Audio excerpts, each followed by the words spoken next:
Hello दोस्तों, आप सभी का स्वागत है अरुणा सुपर 30 कोचिंग सेंटर के ऑनलाइन प्लेटफॉर्म पर। आज हम लोग पढ़ने वाले हैं रामायण के बारे में। रामायण का एक अध्याय हम लोग आज स्टार्ट करने वाले हैं, अवधपुरी में राम। जब राम कहाँ पे है? अवध में। हम देखेंगे इस कहानी में अवध के बारे में, वहाँ पे राम का जन्म क्या हुआ, राम का जन्म कैसे हुआ, एक एक करके हम लोग स्टार्ट करते हैं इस घटना को। यह कथा अवध की थी, अवध की है, बहुत पुरानी कथा है।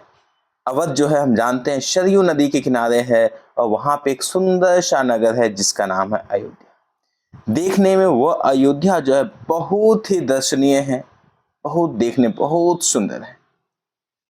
मानो ऐसा लगता है जैसे भव्यता मतलब सुंदरता उस अयोध्या का दूसरा नाम हो, इतना देखने में सुंदर। अयोध्या में केवल राजमहल भव्य नहीं है, अयोध्या में सभी चीजें भव्य हैं। वहां की इमारत जो है वो भी आलीशान है, भव्य इमारत है। आम लोगों के घर भी है, बहुत सुंदर घर है। सड़कें चौड़ी है, साथ ही साथ सुंदर बाग बगीचे हैं, बहुत सुंदर बाग बगीचे हैं। पानी से भरा सरोवर है और लहलहाती खेत है। मतलब अगर हम बात करें अयोध्या की तो देखने में बहुत सुंदर है। वहां के महल हो, चाहे राज्य महल हो, चाहे वहां के पेड़ पौधे बगीचे, सबके सब सुंदर है, सड़कें चौड़ी है। और जब वहां पे हवा चलती है तो मानो जैसे उस हवा में सब बहुत सुंदर पुष्प के रंग बिखरे होते हैं, सुगंध बिखरे होते हैं। आप देख सकते हैं अयोध्या कितना भव्य अयोध्या है।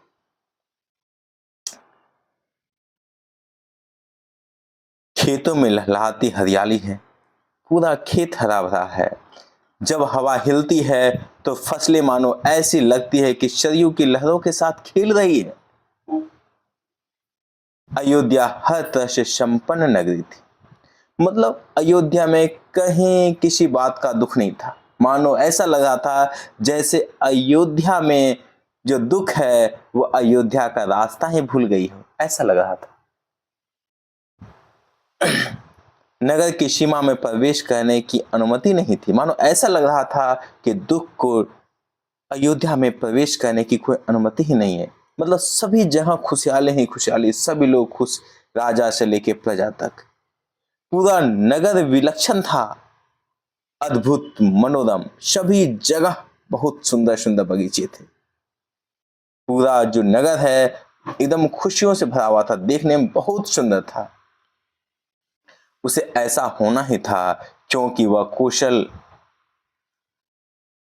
उसे ऐसा होना ही था क्योंकि वह कौशल राज्य की राजधानी थी।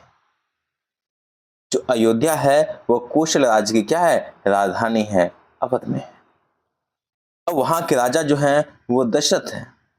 बताओ, जहां की प्रजा इतना खुश है तो बताओ उसके राजा को दुख कैसे हो सकता है? राजा भी खुश थे। राजा दशरथ की बात करें तो वो एक कुशल योद्धा है। अगर आप देखते हैं राजा दशरथ, वो क्या है? कुशल योद्धा हैं। ये राजा दशरथ हैं, ये क्या है? कुशल योद्धा। कुशल योद्धा वो होते हैं जो युद्ध में महारत हासिल किए हुए होते हैं। साथ ही साथ कुशल योद्धा के साथ साथ न्याय प्रिय शासक है। सभी के साथ न्याय करते हैं, किसी के साथ अन्याय नहीं होने देते हैं। महाराज अज के पुत्र हैं। किसके पुत्र हैं? अज के। अगर आप देखेंगे वंशावली, प्रभु श्री राम की वंशावली, तो दशरथ के पिताजी कौन है? अज हैं। आप देखिए दशरथ के पिताजी क्या है? अज हैं। तो वही है महाराज दशरथ जो हैं वो अज के पुत्र हैं। और महाराज जो है रघु के वंशज हैं। क्योंकि इसलिए इस वंशज को रघु का वंशज कहा गया क्योंकि इसके जो पिताजी के पिताजी के पिताजी के पिताजी मतलब कई पीढ़ी उधर पीछे चले थे। इसमें एक रघु नाम के व्यक्ति थे जिन्होंने अपनी शूरवीरता से इस कुल का नाम रोशन किया, इसलिए इसे रघु का वंशज कहा जाता है। और जो दशरथ थे वो क्या थे? रघुकुल के उत्तराधिकारी थे। रघुकुल की रीति, जो वहां की रीति नीति है, सभी जहां दिखाई देती थी, सभी जहां उसका प्रभाव था।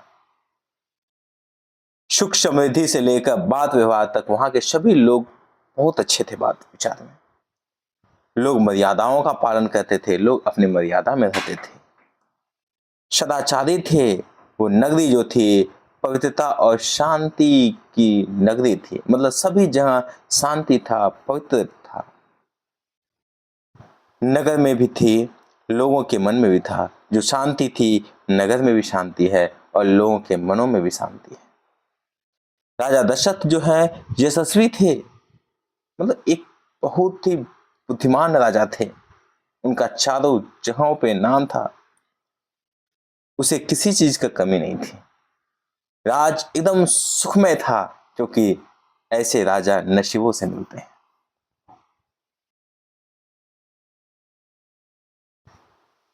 राजा खुश हुए थे, राजा खुश थे, लेकिन उनके मन में एक छोटा सा दुख था। क्या दुख था? तो उनके मन में एक छोटा सा दुख कहीं ना कहीं था, क्योंकि उन्हें संतान की प्राप्ति नहीं हुई थी अभी तक। राजा को संतान नहीं था, इसलिए राजा के मन में दुख था। बाद बाकी इसके अलावा, संतान के अलावा, संतान सुख के अलावा किसी बात का दुख नहीं था। लेकिन जो आया है उसको जाना है, जिसका उम्र है वो उम्र बढ़ता है। आयु कभी रुकने वाला चीज नहीं है। आयु लगातार बढ़ती जा रही थी। उनकी 3 रानियां थी। जो राजा दशरथ हैं, उनकी 3 रानियां थी। एक कौशल्या, एक सुमित्रा, एक कैकेयी। तो राजा दशरथ की जो है वो 3 रानियां हैं, जिसमें से एक कौशल्या है, एक सुमित्रा है और एक कैकेयी है। रानियां भी खुश थी, लेकिन रानियों के मन में भी बस एक ही दुख था। वो दुख बस संतान का था।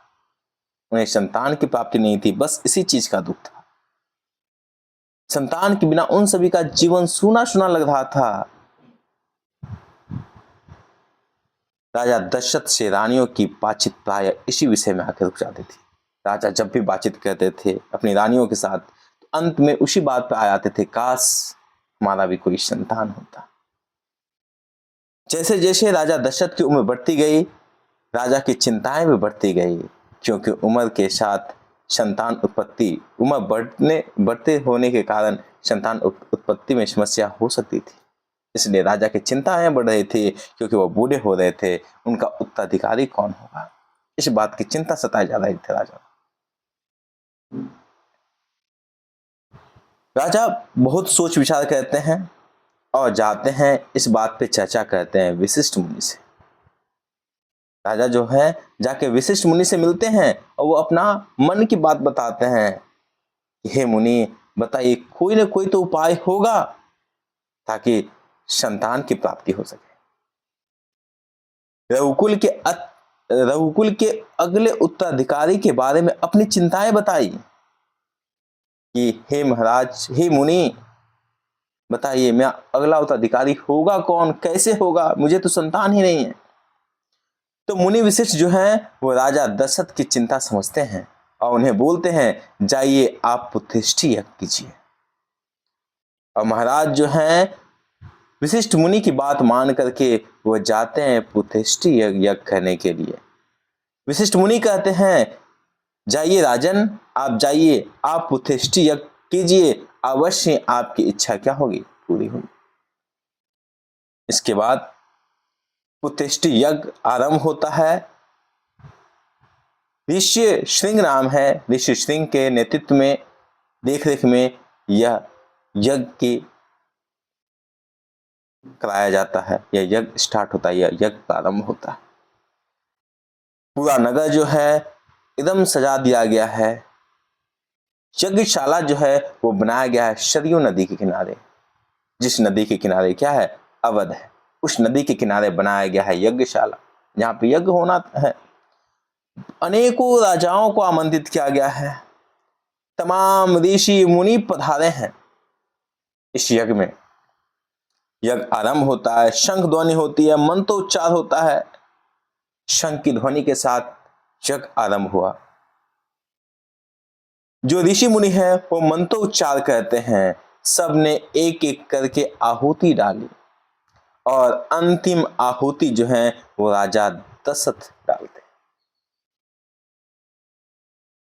अंतिम आहुति के बाद यज्ञ पूर्ण होता है, यज्ञ पूरा हो जाता है। यज्ञ पूरा होने के पश्चात अग्नि देवता जो है उसमें प्रकट होते हैं, देख सकते हैं अग्नि देवता प्रकट होते हैं और वो राजा दशरथ को क्या कहते हैं, आशीर्वाद देते हैं। अग्नि देवता के आशीर्वाद के कारण महाराज दशरथ को जो होता है वह पुत्र की प्राप्ति होती है। राजा दशरथ की जो इच्छा थी वो पूर्ण हो जाते हैं और तीनों रानियां पुत्रवती होती हैं। तीनों रानियां कौशल्या, केकई, सुमित्रा, तीनों को पुत्र की प्राप्ति होता है, जिसमें से जो बड़ी महारानी है कौशल्या, उसने राम को जन्म दिया।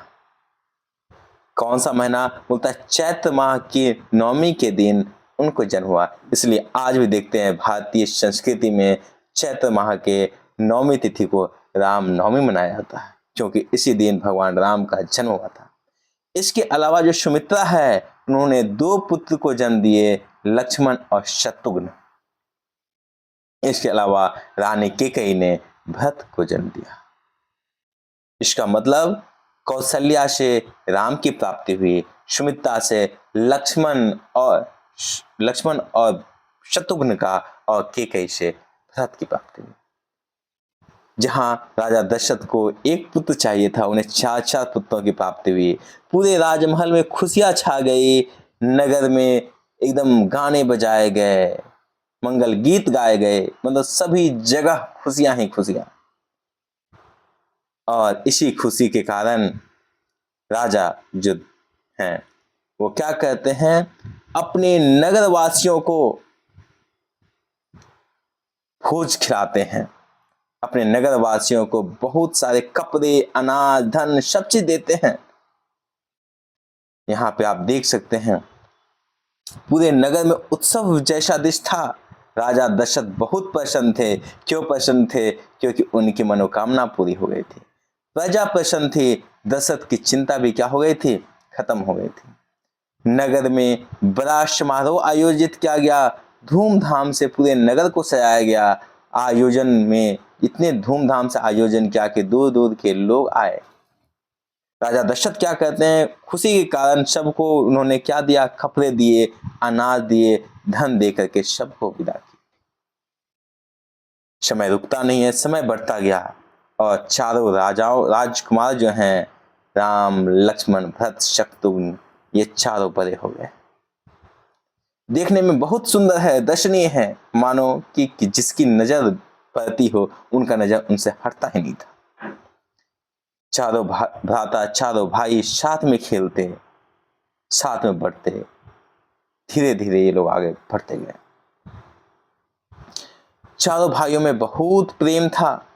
उसमें से सबसे बड़े भाई जो हैं राम हैं, उनकी सभी लोग आज्ञा मानते हैं, सभी लोग राम की बात का पालना करते हैं, राम की बातों को मानते हैं। खेलकूद में जब भी बात है तो लक्ष्मण हमेशा राम के साथ रहते हैं। भरत और शत्रुघ्न की एक अलग जोड़ी है। इसके अलावा बड़े होने पे राजकुमार को शिक्षा दीक्षा के लिए भेजा गया। उन्होंने कुशल और अपनी विद्या से दक्ष गुरुजनों से ज्ञान अर्जित की। उन्हें दक्ष गुरुजनों को के पास भेजा गया, किस चीज के लिए, ज्ञान अर्जित करने के लिए, ताकि वो ज्ञान ले आगे बढ़ के बहुत अच्छा काम करे। उन्हें वंश को चढ़ाना है, उन्हें अपने रघुकुल को चलाना है, इसलिए उन्हें अच्छी शिक्षा के लिए भेजा गया। चारों जो राजकुमार हैं वो कुशाग्र बुद्धि के थे, बहुत तेज बुद्धि के हैं, इसलिए उन सभी ने जल्द ही विद्याओं में पांगत हो गए। सभी प्रकार की उन्होंने विद्या सीख लिया। राम बड़े हैं, राम इसमें सर्वोपरि हैं। राम में इनके अलावा भी बहुत सारे गुण हैं, जैसे राम का विवेक बहुत अच्छा है, वो शालीन स्वभाव के हैं। राम जो है न्याय प्रिय हैं, इसलिए राजा दशरथ जो है इन सभी उनके गुणों के कारण वो राम को बहुत प्रेम करते हैं। इसके अलावा राम जो है ज्येष्ठ पुत्र है, ये भी एक कारण है कि दशरथ जो है राम से बहुत लगाव है। राजा दशरथ राम को अपने प्राणों से ज्यादा मानते हैं। जब समय आ गया, धीरे धीरे जब राम बड़े होने लगे, तो वो समय भी आया विवाह का। जब राम बड़े हो जाते हैं तो नगर में उनके विवाह को लेकर के चर्चाएं होने लगती है। महाराज दशरथ भी चाहते थे कि अपनी संतानों के लिए सुयोग्य वधुएं हों। महाराज दशरथ भी चाहते हैं कि उनके चारों संतान के लिए क्या हो जाए, सुयोग्य वधुएं हो जाए। मतलब वो चाहते हैं, पुत्र वधु चाहते हैं। सभी जगह चर्चा चल रहा है, परिजन भी चर्चा करते हैं। बाद में जब परिजनों के साथ चर्चा चल रही होती है तो पुरोहित भी वहां पहुंच जाते हैं। पुरोहितों के साथ क्या होता है, चर्चा होता है। आप देख सकते हैं वो चर्चा कर रहे हैं। अयोध्या का राजमहल है। एक दिन ऐसे ही चर्चा चल रही थी। अयोध्या के राजमहल में सभी मंत्रीगण बैठे हुए हैं। राजा दशरथ खुद बैठे हुए हैं और चर्चा चल रहा है कि कैसे राम लक्ष्मण भरत शत्रुघ्न का विवाह हो, कहां से सुयोग्य वधुएं लाई जाए। तभी एक व्यक्ति जो है, एक दरबारी, एक द्वारपाल जो है घबराया हुआ पहुंचता है। राजमहल में घबराया हुआ पहुंचता है और उन्होंने सूचना दी। क्या सूचना दी? महर्षि विश्वामित्र पधारे हैं। द्वारपाल जो है बहुत घबराते हुए पहुंचता है राजमहल में और दशरथ जी को कहता है महर्षि विश्वामित्र क्या किए हैं, पधारे हैं। जब राजा दशरथ को इस बात की भनक लगती है, इस बात उनको मालूम चलता है कि वह महर्षि विश्वामित्र आए हैं, तो राजा दशरथ जो है सारे काम छोड़ करके तत्काल अपना आसन छोड़ करके खड़े हो जाते हैं और चाहते हैं आगे बढ़ते हैं। वो महर्षि विश्वामित्र की अगवानी करते हैं और उन्हें अपने दरबार में लेके आते हैं।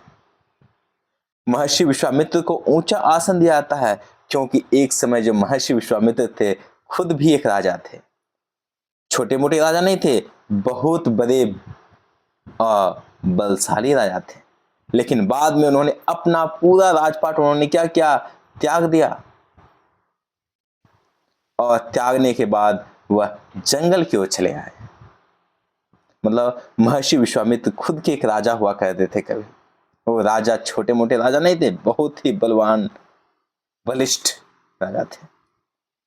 उन्होंने अपना सारा राजपाट त्याग दिया, छोड़ के, और संन्यास ग्रहण कर लिया और वह जंगल चले आए। उन्होंने क्या किया, जंगल में उन्होंने अपना आश्रम बना लिया और उस आश्रम का नाम सिद्धाश्रम दिया। महर्षि जो विश्वामित्र हैं उन्होंने अपना एक आश्रम बनाया जिसका नाम था सिद्धाश्रम। अब महर्षि विश्वामित्र के स्वागत सत्कार किया गया। दशरथ ने उनका पूरे अच्छे से सादर सत्कार किया और उन्होंने कहा महर्षि आज्ञा दें, मैं आपकी क्या सेवा कर सकता हूं। दशरथ सेवा सत्कार के बाद महर्षि से बोलते हैं, महर्षि विश्वामित्र से, हे महर्षि आप बताएं कि मैं आपके लिए कौन सा काम कर सकता हूं, मैं आपकी क्या सेवा कर सकता हूं, आप बताइए। आप अपने मन की बात कीजिए, आपकी आज्ञा का पूरी तरह पालन होगा। इसलिए हे महर्षि आप बताइए मैं आपकी सेवा क्या कर सकता हूं। दशरथ जो है बहुत प्रेम भाव से कहते हैं, बहुत सम्मान देते हुए आदर पूर्वक बहुत प्रेम भाव से कहते हैं महर्षि को। तो महर्षि ने जवाब दिया, क्या जवाब दिया, हे राजन मैं आपसे जो मांग रहा हूं उसे देना आपके लिए बहुत कठिनाई होगा। इसलिए हे राजन आप सोच समझ के बोलें, क्या मैं जो मांगूंगा क्या आप देंगे? दशरथ बिना सोचे समझे बोल देते हैं, हाँ महर्षि आप एक मांग के तो देखिए देना क्या है। कहते हैं आप आज्ञा दीजिए महर्षि, मैं उसे पूरा करने के लिए तत्पर हूं, बिल्कुल नहीं हिचकूंगा। राजा दशरथ कह जाते हैं कि हे महर्षि आप बोल के तो देखिए, आप एक बार आज्ञा तो देके देखिए कि मुझे करना क्या है। आप जो बोलेंगे मैं वो काम अवश्य करूंगा, मैं बिल्कुल नहीं हिचकूंगा। तब महर्षि कहते हैं, मैं सिद्धि के लिए एक यज्ञ कर रहा हूं, अनुष्ठान लगभग पूरा हो गया है, लेकिन 2 राक्षस उसमें बाधा डाल रहे हैं। अब जो विश्वामित्र हैं वो बताते हैं, हे राजन, मैं एक यज्ञ कर रहा हूं सिद्धि के लिए। अनुष्ठान लगभग पूरा हो चुका है, बस कुछ अनुष्ठान ही बाकी रह गए हैं। लेकिन जो 2 राक्षस हैं वो उसमें क्या कर रहे हैं, बाधा डाल रहे हैं। मैं जानता हूं कि उन राक्षसों को केवल एक ही व्यक्ति मार सकता है, वो है आपका राम। आपका ज्येष्ठ पुत्र मुझे दे दें। जब महर्षि विश्वामित्र ने कहा कि आप अपना ज्येष्ठ पुत्र मुझे दे दें, तो राजा दशरथ के होश उड़ गए।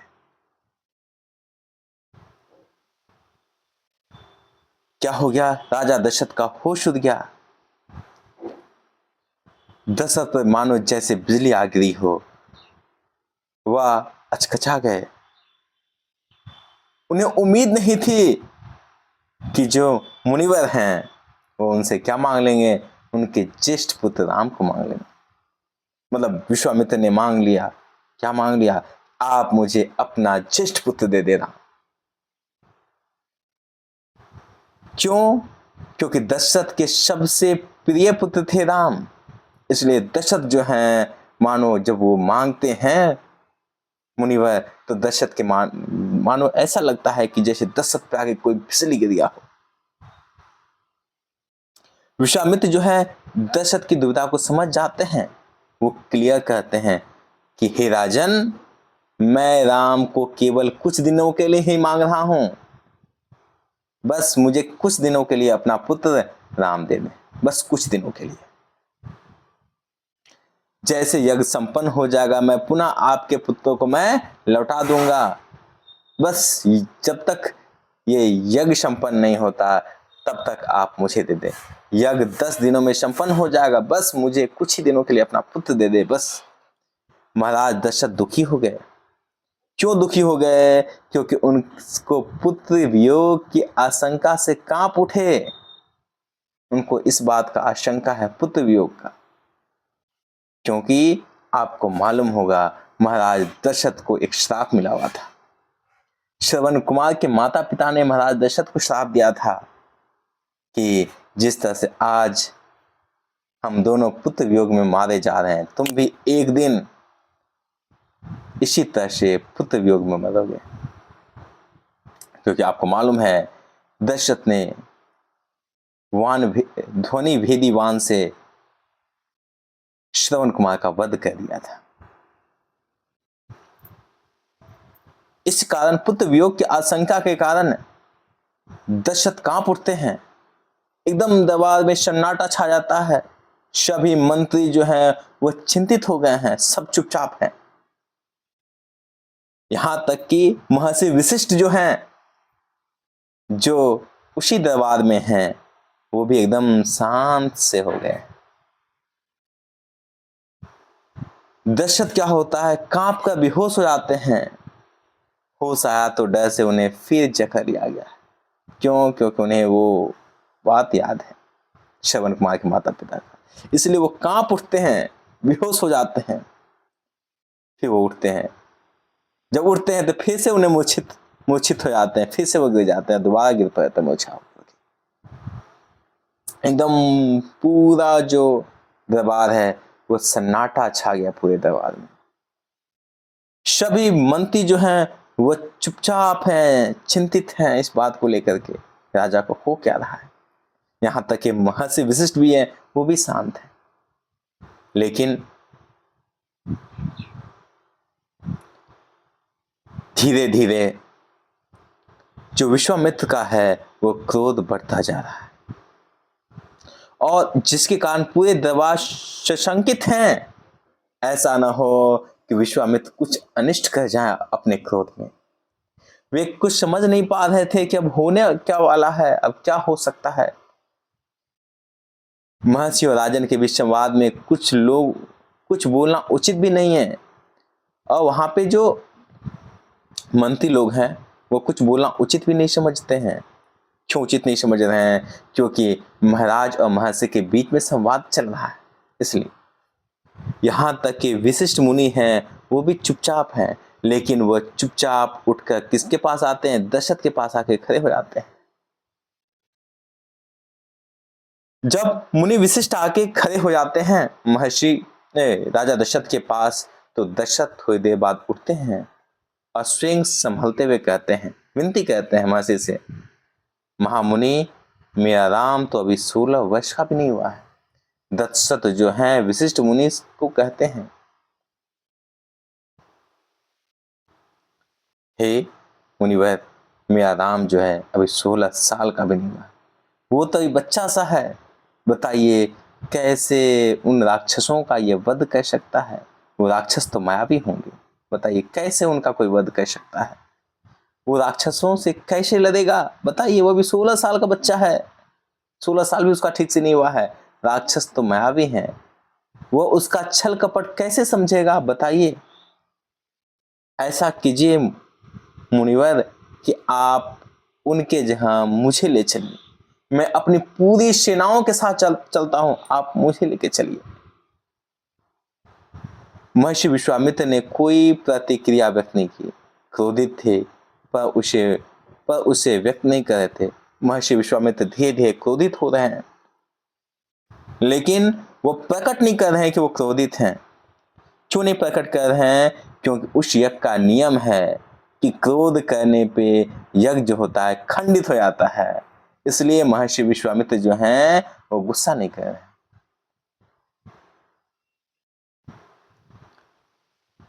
मैं राम के बिना नहीं रह सकता मुनिवर। फिर जो है दशरथ हाथ जोड़ते हुए कहते हैं, मुनिवर, हे विश्वामित्र, मैं राम के बिना एक पल भी नहीं रह सकता। आप राम को छोड़ के जो मांगेंगे मैं उसे दे दूंगा। उसे मत ले जाइए, मैं राम को नहीं दूंगा, बिल्कुल नहीं दूंगा। वह मेरी बुढ़ापे की संतान है, मैं उसे बहुत प्रेम करता हूं, इसलिए हे मुनिवर, मैं राम को नहीं दूंगा। संवाद है, बाधा की सभी जो मंत्रीगण है एकदम चुप है, बस संवाद अभी चल रहा है। राजा दशरथ और मुनि में, विश्वामित्र में संवाद चल रहा है। विश्वामित्र मांग चुके हैं राम को और दशरथ राम को जाने नहीं देना चाहते हैं। फिर आगे बढ़ता है कहानी।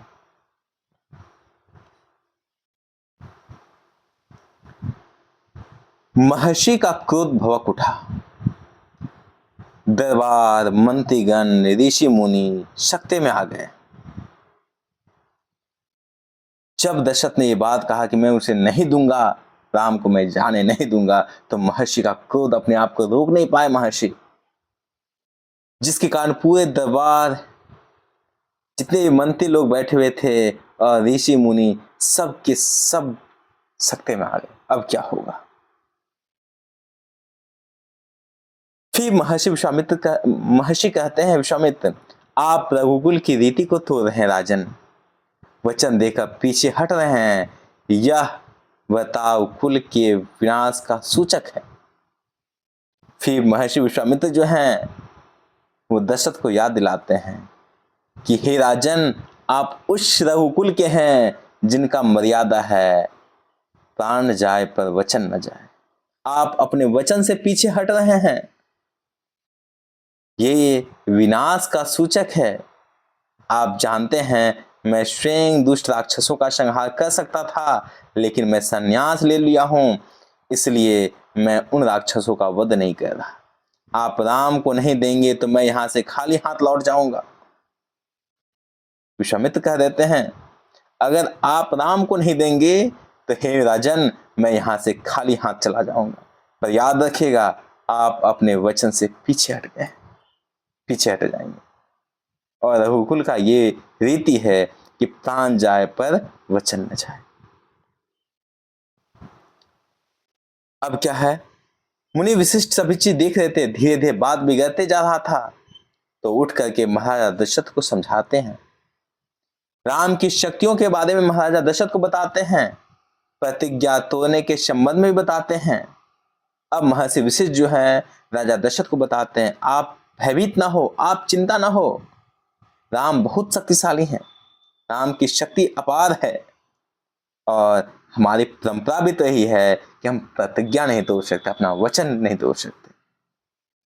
महर्षि विश्वामित्र के साथ रहने पर राजकुमार राम को होने वाले लाभ के बारे में बताया। उन्होंने बताया होगा कि ये जो महर्षि विश्वामित्र हैं ये बहुत प्रखंड विद्वान हैं, इनके पास बहुत सारे अस्त्र शस्त्र हैं जो इन्हें तप से मिला है, तो राम को भी ये गुण अवश्य सिखाएंगे, ये बताया मुनि वशिष्ठ ने। राजन, आपको अपना वचन पूरा करना चाहिए। वशिष्ठ मुनि कहते हैं दशरथ को, हे राजन, आपको अपना वचन पूरा करना ही चाहिए।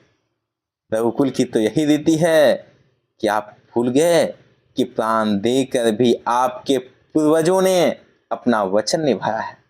आप राम की चिंता ना करें, महर्षि के रहते हुए कोई भी राम का कुछ नहीं बिगाड़ सकता।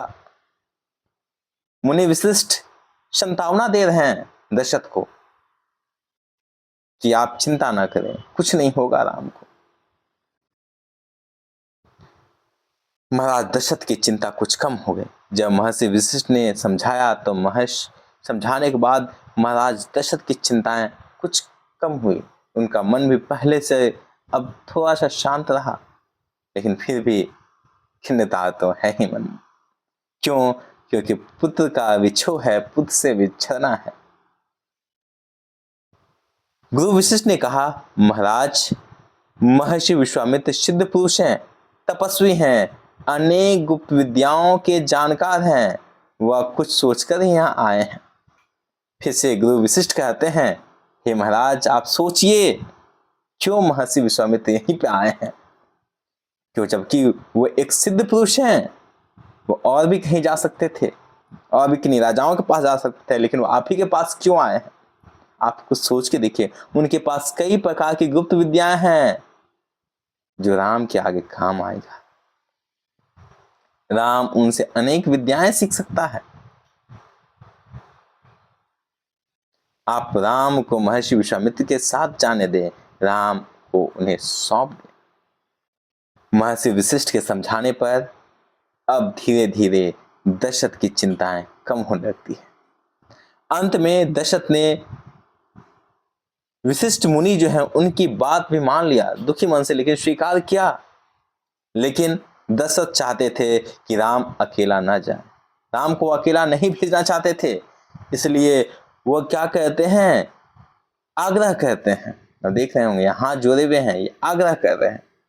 क्या कर रहे हैं कि राम के साथ उनके छोटे भाई लक्ष्मण को भी लेके चले जाएं। क्यों? दोनों भाई एक साथ रहेंगे तो राम और भी सुरक्षित रहेगा, इसलिए आप राम के साथ साथ उसके छोटे भाई लक्ष्मण को भी ले जाएं। आग्रह करते हैं दशरथ, तो महर्षि विश्वामित्र जो है दशरथ की बात मान लेते हैं और बोल देते हैं, ठीक है, मैं राम के साथ साथ लक्ष्मण को भी अपने साथ लेके जाऊंगा।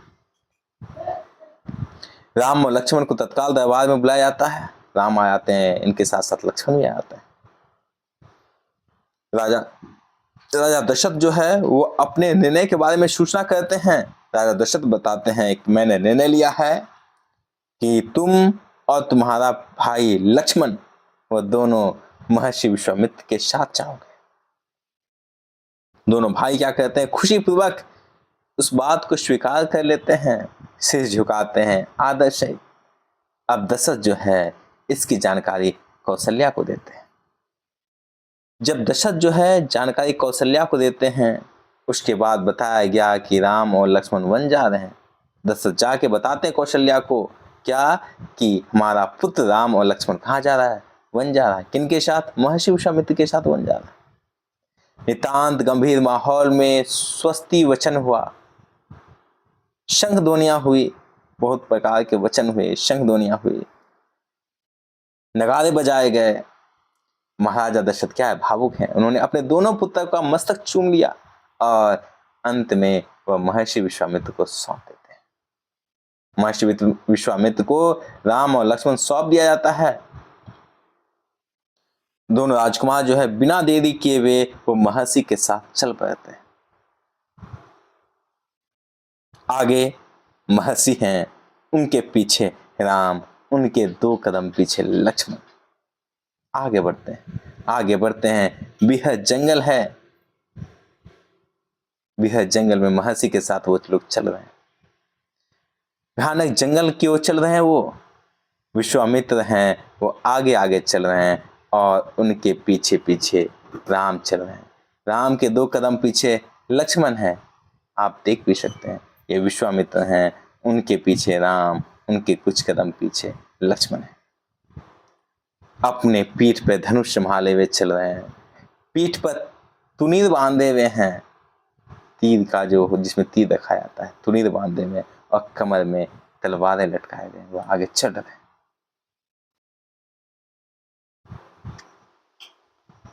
चलते चलते ये लोग पहुंचेंगे जंगल, और जो सेकेंड अध्याय है हम लोग आगे पढ़ने वाले हैं, जंगल और जनकपुर।